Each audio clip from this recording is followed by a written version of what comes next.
Soy Carmen Hernando y voy a hablaros de la importancia del cálculo y análisis de los costes en la contabilidad analítica, haciendo una breve referencia a lo que es la implantación del sistema de contabilidad analítica para universidades.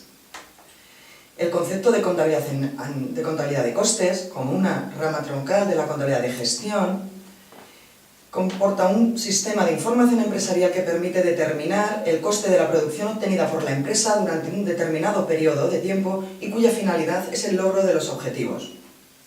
Las empresas, como bien sabemos, pueden ser comerciales, de servicios o manufactureras.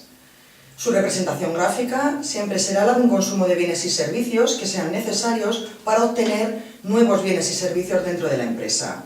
También hay que tener en cuenta que para hablar del coste desde un punto de vista económico es necesario que el consumo sea expresado siempre en unidades monetarias, así como saber que los costes hacen referencia a un periodo determinado de tiempo.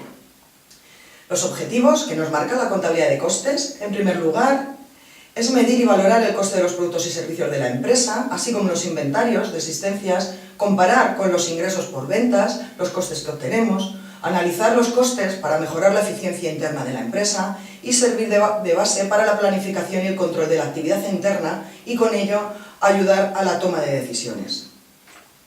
Las fases de la contabilidad de costes, en primer lugar, tiene la clasificación, que es la determinación y análisis de los costes de los factores que se han adquirido. En segundo lugar, está la localización, que es la determinación y análisis de los costes incurridos en las distintas actividades, departamentos, centros y o secciones de la empresa. Y la tercera fase y última es la imputación, que consiste en la determinación y análisis del coste de los productos, del coste de las prestaciones, del coste de la producción del inmovilizado y de los inventarios.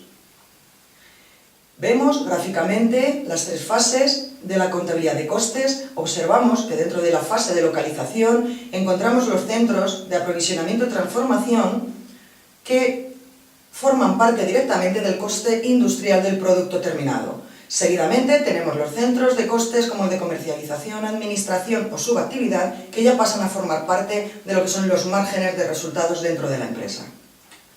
En la primera fase de la contabilidad de costes, la clasificación de costes, tenemos varios criterios por los que optar para ver el tipo de costes que vamos a tener dentro de nuestro análisis. Podemos tener un criterio según su naturaleza, según la función que desempeñen, según la relación con el objeto de costes, según el volumen de actividad de la empresa, según su relevancia, según su origen y según la valoración de la producción. En función de estos criterios tendremos unos u otros tipos de costes. En la segunda fase, la localización de costes, tenemos un reparto primario de las secciones principales, que son aquellas que están directamente relacionadas con el ciclo productivo. Entre ellas se encuentran las secciones de aprovisionamiento y todas aquellas secciones que sean de transformación y un reparto secundario de costes que dependerá de las secciones auxiliares que tenga la empresa. Estas secciones auxiliares son aquellas que prestan sus servicios a otras secciones y reparten sus costes entre las secciones principales. No tienen por qué estar físicamente dentro de la empresa, pero sí tener en cuenta el reparto de sus costes. En la tercera fase de la contabilidad de costes tenemos la imputación de los costes. Aquí lo que analizamos es el coste que debe soportar cada output que ha empleado los trabajos o servicios prestados por un departamento. Con ello nos encontramos con un problema, la existencia de costes indirectos a los productos y encima mayor problema cuando son comunes a dos o más productos. A partir de aquí tenemos que seleccionar un criterio de imputación, a lo que llamaremos tasa unitaria de imputación, que consiste en repartir el coste total de un departamento entre la unidad de obra o de actividad elegida.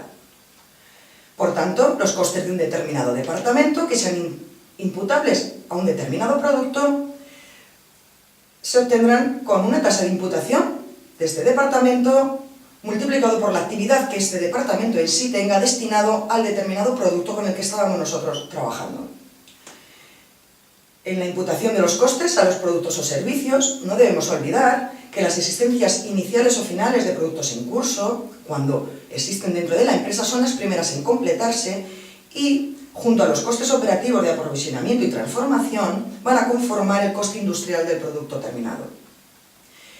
Respecto a la implantación del sistema de contabilidad analítica para universidades, vemos que tenemos un análisis de 4 estructuras. La primera de ellas, la estructura de elementos de coste, un análisis de la estructura de elementos de ingreso, otro análisis de la estructura de centros de coste y un último análisis de la estructura de actividades y o productos.